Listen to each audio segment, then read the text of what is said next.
Hello दोस्तों, आप सभी का एक नए वीडियो में स्वागत है। और दोस्तों, आज हम लोग महाराणा प्रताप के बारे में लिखने जा रहे हैं, वो भी ट्रांसलेशन के द्वारा। तो आज का वीडियो काफी इंटरेस्टिंग और नॉलेजेबल है। आप लोग सभी इस वीडियो को पूरा जरूर देखिएगा। मैं आप लोगों को एक एक रूल बताऊंगा, आपको कोई दिक्कत नहीं होगी। और साथ ही साथ आप लोगों की कंपेटिटिव इंग्लिश की भी तैयारी हो जाएगी। तो आप लोग सभी इस वीडियो को पूरा जरूर देखेंगे। कृपया वीडियो को दबड़ाकर नहीं देखेंगे या फिर स्किप नहीं करेंगे। हो सकता है कि कुछ इंपॉर्टेंट चीजें मिस हो जाए। So friends, without wasting much time, let's get started now. यह सही कहा जाता है, बदकिस्मती अकेले नहीं आती है। तो दोस्तों यहाँ पर रहेगा यह सही कहा जाता है, या फिर यह सही कहा गया है, या फिर किसी ने सच कहा है।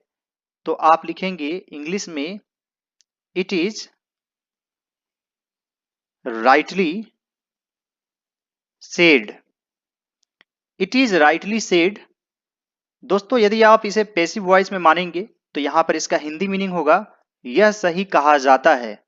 और दोस्तों मान लीजिए यहां पर रहे कि यह सही कहा गया है, तो it has rightly bin said भी कहा जा सकता है। लेकिन दोस्तों आप शॉर्ट में it is rightly said use कर सकते हैं, ये ज्यादा पॉपुलर है। और यहां पर यदि की रहेगा तो आप दैट क्या यूज करेंगे, लेकिन यहां पर कॉमा है। इट इज राइटली सेड, बदकिस्मती अकेले नहीं आती है, यानी कि मिसफॉर्च्यून नेवर कम्स अलोन। या इंग्लिश में एक कहावत भी है, मिसफॉर्च्यून नेवर कम्स अलोन। दोस्तों आप यहां पर जैसा कि देख सकते हैं आती है यानी कि सिंपल प्रेजेंट टेंस में है, और मिसफॉर्च्यून ये अनकाउंटेबल है, गिन नहीं सकते हैं। इसलिए वर्ब में एज का यूज करेंगे, कम्स हो जाएगा। और नेवर मिस होता है कभी नहीं। इसमें कोई शक नहीं है कि महाराणा प्रताप उतने ही अडिग थे जितना कि चट्टान। तो दोस्तों यहां पर है, इसमें कोई शक नहीं है। तो इसे आप इंग्लिश में लिख सकते हैं there is no doubt. There is no doubt. लेकिन दोस्तों इसे शॉर्ट में लिखते हैं नो डाउट। आप देयर इज का यूज नहीं भी कर सकते हैं तो भी चलेगा, और ज्यादातर हमें शॉर्ट सेंटेंसेस ही प्रेफर करना चाहिए। तो यहां पर लिख देंगे नो डाउट। और दोस्तों इसके बाद की के लिए कोमा भी दे सकते हैं, आप दैट का यूज कर सकते हैं, लेकिन ज्यादातर दैट का यूज नहीं होता है। नो डाउट और उसके बाद सेंटेंस शुरू होगा। जैसे हम लोग आई थिंक दैट का यूज नहीं करते हैं, यानी यूज हो भी सकता है, लेकिन आई थिंक उसके बाद डायरेक्ट जो है सेंटेंस शुरू कर देते हैं। तो उसी प्रकार नो डाउट के साथ भी होता है, no doubt Maharana Pratap was, यहां पर थे है इसलिए वॉज यूज करेंगे, as firm as rock. No doubt Maharana Pratap was as firm as rock. और दोस्तों उतना और जितना के सेंस में एज यूज होता है। जैसे मान लीजिए मैं उतना ही तेज हूं जितना कि तुम। I am as intelligent as you. और दोस्तों मैं आप लोगों के लिए एक सेंटेंस देता हूं, मैं उतना ही बहादुर हूं जितना कि शेर। इसे आप ट्रांसलेट करके कमेंट बॉक्स में जरूर लिखेंगे। बहादुर के लिए आप ब्रेव का यूज कर सकते हैं, BRAVE। यदि खाने को कुछ नहीं रहता था, वे जंगली फल और जड़ें खा लेते थे या भूखे रह जाते थे। दोस्तों यह एक लॉन्ग सेंटेंस है, और हम लोग कैसे जानेंगे कि किस सेंटेंस को पहले लिखना है। तो सबसे पहले यहां पर हम लोग मेन क्लॉज ढूंढेंगे। जैसे दोस्तों यदि खाने को कुछ नहीं रहता था, तो यह सब ऑर्डिनेट क्लॉज है। इसका अर्थ दूसरे सेंटेंस पर डिपेंड करता है, यानी इसके आगे कुछ और होना चाहिए। लेकिन वे जंगली फल और जड़ें खा लेते थे या भूखे रह जाते थे, तो ये है मेन क्लॉज, प्रिंसिपल क्लॉज। तो इसे पहले लिखेंगे ही। और दोस्तों खा लेते थे, इसे आप सिंपल पास्ट टेंस में भी बना सकते हैं, और वुड का भी यूज कर सकते हैं, ही वुड ईट। या फिर ही एट भी आप लिख सकते हैं, he would eat wild fruits and roots. या भूखे रह जाते थे, और गो हंग्री। गो हंग्री यानी भूखे रह जाना, यदि खाने को कुछ नहीं रहता था। If there was nothing to eat, he would eat wild fruits and roots or go hungry if there was nothing to eat। लेकिन वे दूसरों के सामने कभी नहीं झुके। तो दोस्तों, किसी की अधीनता स्वीकार कर लेना, किसी के सामने झुक जाना सबमिट कहलाता है। और सबमिट का मतलब जमा करना भी होता है, सबमिट योर पेपर। और सबमिट का मतलब किसी के सामने झुक जाना भी होता है। दोस्तों, हिंदी एक अलग लैंग्वेज है और हिंदी हिंदी के अनुसार चलता है, और इंग्लिश एक अलग लैंग्वेज है, इंग्लिश इंग्लिश के अनुसार चलता है। तो कभी कभी हो सकता है कि सेंटेंस हूबहू ना हो, लेकिन वे दूसरों के सामने कभी नहीं झुके, but he never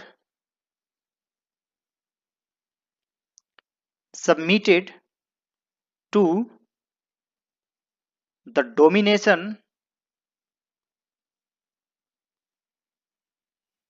of another। but he never submitted to the domination of another। दोस्तों, डोमिनेशन का मतलब होता है वर्चस्व, यानी किसी का ज्यादा प्रभाव। तो वे किन्हीं के भी वर्चस्व के सामने नहीं झुके। But he never submitted to the domination of another. हमेशा सबमिट के बाद टू यूज होता है, तो ये चीज आप लोग ध्यान रखेंगे। यदि कहीं पर फिल इन द ब्लैंक्स हो और सबमिट हो और इस तरह की अधीनता स्वीकार करने वाली बात हो या फिर झुकने वाली बात हो, तो यहाँ पर टू यूज करेंगे। वे किसी भी हद तक कष्टों को सह सकते थे। तो दोस्तों, यहां पर है सह सकते थे, यानी कि यहां पर कुड यूज होगा। यह पास्ट टेंस में है, और जब सेंटेंस पास्ट में हो तो सकना के लिए कैन तो कभी यूज होगा नहीं, क्योंकि यह प्रेजेंट फॉर्म है। तो पास्ट फॉर्म कुड होता है, तो कुड ही यूज होगा। और दोस्तों, यहां पर है किसी भी हद तक। तो किसी भी हद तक के लिए इंग्लिश में क्या होता है? To any extent. कुछ हद तक इसे इंग्लिश में कहते हैं टू सम एक्सटेंट, और बहुत हद तक इसे इंग्लिश में कहते हैं टू ग्रेट एक्सटेंट। और यहां पर है दोस्तों, किसी भी हद तक कष्टों को सह सकते थे। यहां पर आप यह भी यूज कर सकते हैं any amount of suffering. Any amount of suffering, यानी कितना भी कष्ट क्यों ना हो, एनी अमाउंट ऑफ सफरिंग। और दोस्तों, सहना का इंग्लिश क्या होता है? एक तो टोलरेट होता है और दूसरा बेयर होता है। बेयर मीन्स भालू भी होता है, इसे बेयर पढ़ते हैं, और बेयर मीन्स सहना भी होता है। तो यहां पर हम लोग लिखेंगे he could bear any amount of suffering.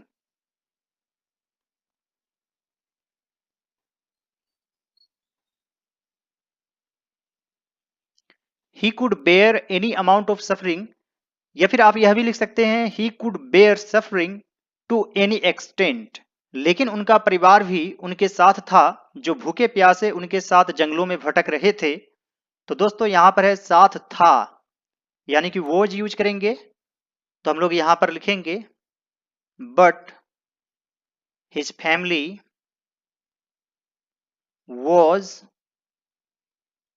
Also with him. But his family was also with him, जो भूखे प्यासे उनके साथ जंगलों में भटक रहे थे। तो दोस्तों, भटकना का इंग्लिश होता है वॉन्डर, या इधर उधर चलना फिरना, इसे लॉइटर भी कहा जाता है, लॉइटर। और यहां पर भटक रहे थे, यानी कि past continuous tense, was were plus verb में आईएनजी लगेगा।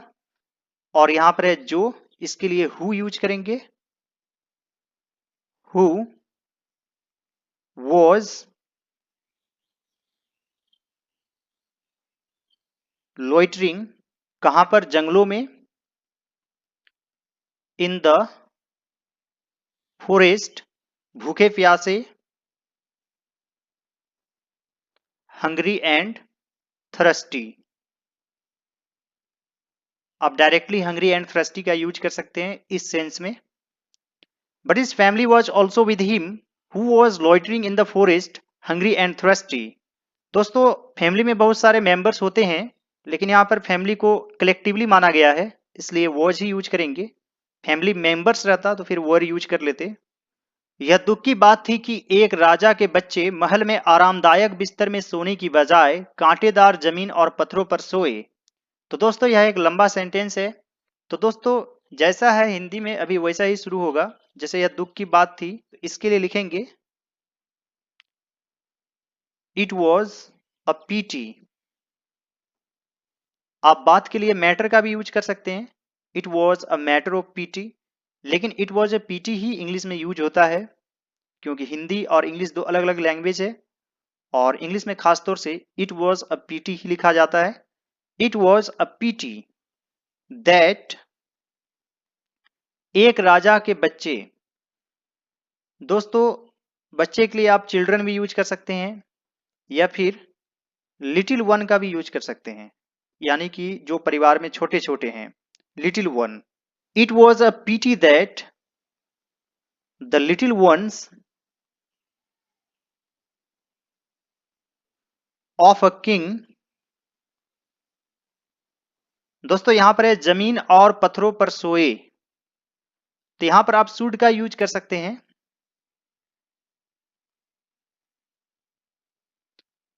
शुड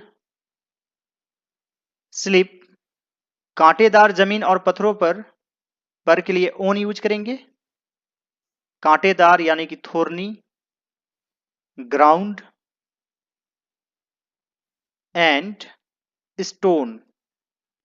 अब यहां पर है महल में आरामदायक बिस्तर में सोने की बजाय, तो की बजाय इसके लिए इंस्टीड ऑफ यूज करते हैं। इंस्टीड ऑफ आरामदायक बिस्तर में, comfortable beds in the palace.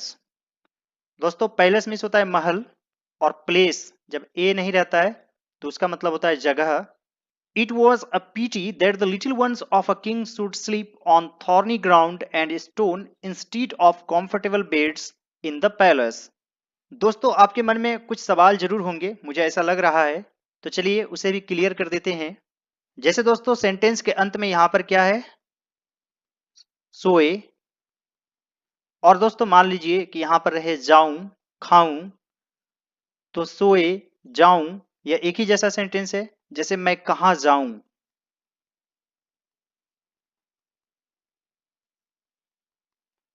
तो यहां पर शुड यूज करेंगे। वेयर शुड आई गो। तो इस सेंस में यहां पर शुड यूज हुआ है, तो जाऊं है तो शुड, और सोए है तो यहां पर भी शुड स्लीप होगा। उम्मीद करता हूं कि यह चीज आप लोगों को समझ में आ गया होगा। अब रहा कि इंस्टीड ऑफ का यूज। तो दोस्तों इंस्टीड ऑफ इसका मतलब होता है के बजाय या के बदले। जैसे दोस्तों मान लीजिए कि वह पढ़ने की बजाय खेल रहा है, तो वह पढ़ने की बजाय खेल रहा है, तो सबसे पहले लिखेंगे ही इज प्लेइंग, वह खेल रहा है पढ़ने की बजाय। इंस्टीड ऑफ रीडिंग या फिर studying, he is playing instead of studying, तो यहां पर इंस्टीड ऑफ का यूज हुआ है। मान लीजिए दोस्तों कि वह खेलने की बजाय सो रहा है, इसे आप इंग्लिश में कैसे बोलेंगे? आप कमेंट बॉक्स में अपना आंसर जरूर लिखेंगे। एक दिन वह जंगल में बैठे थे और गहरी सोच में खोए थे। One day he was sitting, जंगल में, इन द फॉरेस्ट, और गहरी सोच में खोए थे, and was lost in deep thought. One day he was sitting in the forest and was lost in deep thought. इसे दोस्तों lost नहीं पढ़ेंगे, lost ऐसे पढ़ेंगे, और इसे thought नहीं पढ़ेंगे, इसे पढ़ेंगे thought। दोस्तों एक चीज आप ध्यान रखेंगे कि जब भी बैठना उठना, जैसे वह बैठा है या फिर वह खड़ा है, इस तरीके के सेंटेंस में हमेशा ing फॉर्म ही यूज होता है। जैसे मान लीजिए वह खड़ा है, he is standing, वह बैठा है, he is sitting, वह बैठा था, he was sitting। यानी प्रेजेंट में is और पास्ट में was। वे जरूर अपनी मातृभूमि की आजादी के बारे में सोच रहे होंगे। तो दोस्तों यहां पर है जरूर सोच रहे होंगे, तो इसके लिए मस्ट हैव बीन का यूज होता है। मस्ट हैव बीन थिंकिंग, यानी कि जरूर सोच रहे होंगे। जैसे दोस्तों आपको बोलना हो कि वह जरूर खा रहा होगा, he must have been eating. और दोस्तों यदि आप श्योर हैं तो मस्ट हैव बीन, और यदि आपको डाउट है तो आप माइट हैव बीन का भी यूज कर सकते हैं। Might have been eating. वे जरूर अपनी मातृभूमि की आजादी के बारे में सोच रहे होंगे, he must have been thinking about the freedom of his motherland।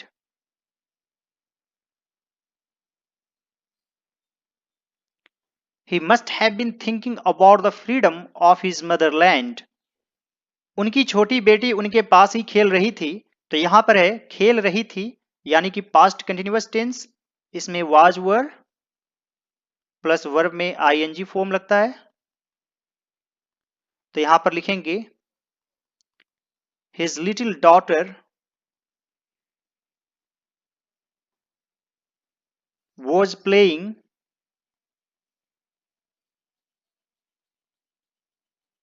उनके पास ही near him।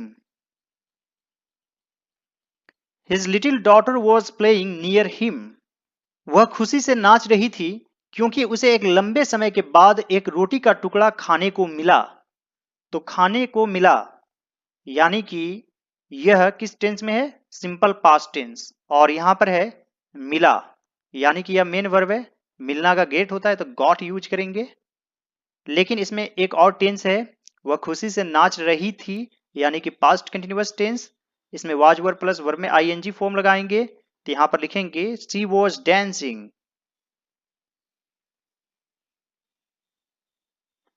With Joy. She was dancing with Joy क्योंकि उसे एक लंबे समय के बाद एक रोटी का टुकड़ा खाने को मिला। बिकॉज शी गॉट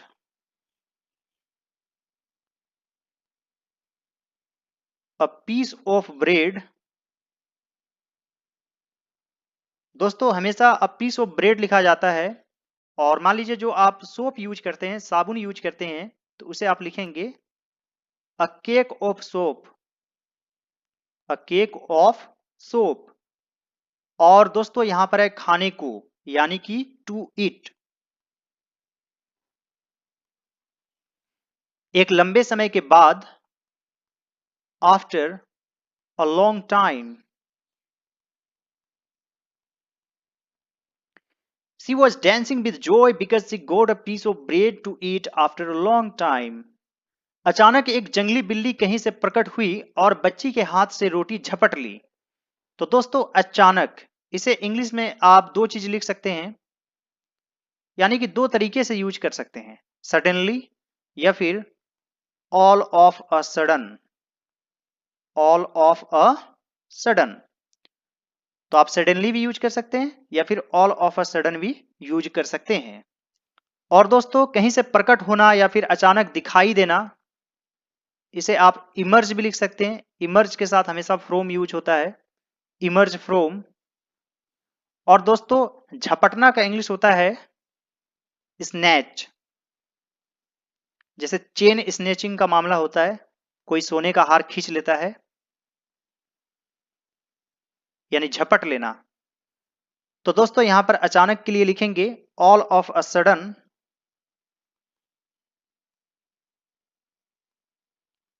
एक जंगली बिल्ली कहीं से प्रकट हुई, अ वाइल्ड कैट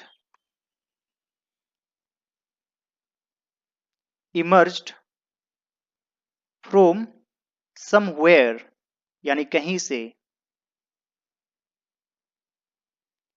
और बच्ची के हाथ से रोटी झपट ली, and snatched the piece of bread from the hands of the little girl. All of a sudden, a wild cat emerged from somewhere and snatched the piece of bread from the hands of the little girl. बच्ची जोर जोर से रोने लगी क्योंकि और रोटी नहीं था और उसे बहुत जोर की भूख लगी थी। तो दोस्तों यहां पर है रोने लगी, यानी जैसे मैं हंसने लगा, I began to laugh, तो वह रोने लगी, सी began to weep या फिर cry। तो इस तरीके से सेंटेंस बनेगा। और दोस्तों जोर जोर से रोना बिटरली कहलाता है। बच्ची जोर जोर से रोने लगी, the girl began to cry bitterly, क्योंकि बिकॉज और रोटी नहीं था, there was no more bread,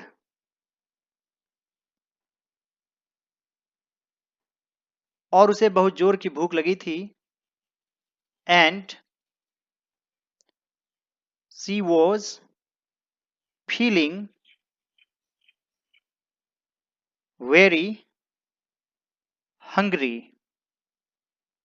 The girl began to cry bitterly because there was no more bread and she was feeling very hungry. Maharana Pratap के आंखों में आंसू आ गए, tears came to the eyes of Maharana Pratap.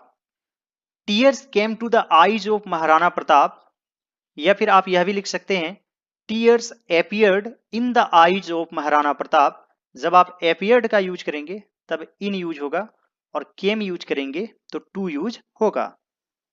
Maharana Pratap के एक बूढ़े राजपूत मित्र भामा शाह, जिनके पूर्वज चित्तौड़ के मंत्री रहे थे। तो दोस्तों यहां पर है रहे थे, यानी कि आपको हैड बिन का यूज करना है। जैसे मैं शिक्षक रहा था इस स्कूल में, I had been a teacher in this school, 2 वर्षों से फॉर 2 years, या 2010 से सिंस 2000, यानी कि एक तरह से पास्ट परफेक्ट कंटिन्यूअस टेंस में आप बनाएंगे। तो यहां पर लिखेंगे एन ओल्ड राजपूत फ्रेंड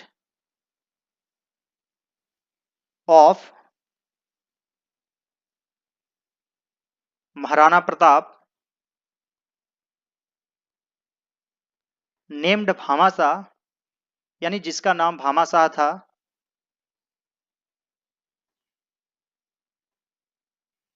जिनके पूर्वज चित्तौड़ के मंत्री रहे थे, हुज एंसेस्टर्स पूर्वज को इंग्लिश में एंसेस्टर कहते हैं, यहां पर एंसेस्टर्स हो जाएगा। Had been ministers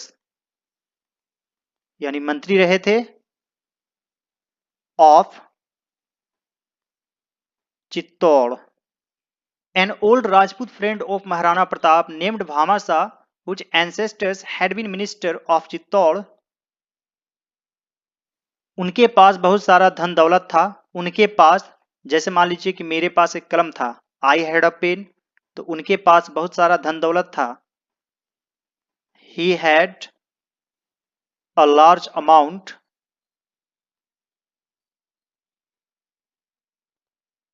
of money and valuables यानी कीमती सामान। He had a large amount of money and valuables. उसने अपना खजाना महाराणा प्रताप को देने का निर्णय लिया। तो यह सिंपल पास्ट टेंस में है, यहां पर लिखेंगे he decided to give all his treasure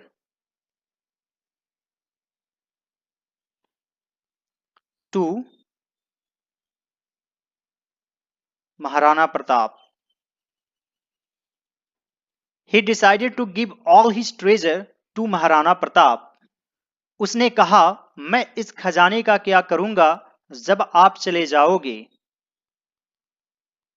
He said, मैं इस खजाने का क्या करूंगा। What will I do with this treasure?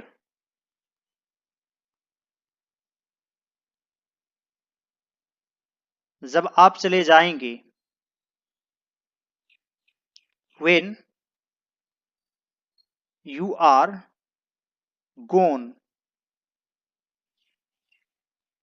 दोस्तों यहां पर आप यू आर गोन का भी यूज कर सकते हैं, और यदि आप सेंटेंस के अनुसार लिखेंगे तो सिंपल फ्यूचर टेंस में आपको लिखना पड़ेगा। When you will go भी आप लिख सकते हैं। He said, what will I do with this treasure when you are gone? When you will go भी आप लिख सकते हैं। When you are away भी आप लिख सकते हैं। यह मेरे पूर्वजों द्वारा चित्तौड़ से कमाया गया है, यानी कि it has been earned। यह पैसिव वॉइस में है, जैसे मुझे पढ़ाया गया है, I have been taught, उसे पीटा गया है, he has been beaten, उसी प्रकार it has been earned। किसके द्वारा? मेरे पूर्वजों द्वारा। by my ancestors। चित्तौड़ से, from चित्तौड़। यह आपका है और मैं भी आपका हूं। It belongs to you and I too belong to you। यह आपका है, आप कह सकते हैं it belongs to you, यानी कि यह आपसे संबंध रखता है। और यदि सेंटेंस के अनुसार बनाए तो it is yours का भी यूज कर सकते हैं। It has been earned by my ancestors from Chittor। It belongs to you and I too belong to you। यह वास्तव में भक्ति और आत्म बलिदान का गौरवपूर्ण उदाहरण था। It was, वास्तव में इसके लिए आप really या फिर indeed का भी यूज कर सकते हैं। It was indeed a glorious example, एक गौरवपूर्ण उदाहरण। भक्ति और आत्म बलिदान का, of devotion and आत्म बलिदान, self sacrifice. It was indeed a glorious example of devotion and self sacrifice। उम्मीद करता हूं दोस्तों कि आज का वीडियो आप लोगों को अच्छा लगा होगा। यदि यह वीडियो आप लोगों को अच्छा लगे तो इस वीडियो को जरूर लाइक कर दीजिएगा, कुछ न कुछ कमेंट जरूर कीजिएगा। इस वीडियो को बनाने में काफी मेहनत लगा है। और दोस्तों, आप सभी मेरे दूसरे वीडियोज को जरूर देखिएगा। और अभी तक आप लोगों ने मेरे चैनल को सब्सक्राइब नहीं किया है तो जरूर सब्सक्राइब कर लीजिए। आप लोगों को एंड स्क्रीन के रूप में कुछ वीडियोस नजर आ रहे होंगे, उस पर क्लिक कीजिए और जरूर देखिए। All right friends, thanks for watching, have a great day, enjoy yourself।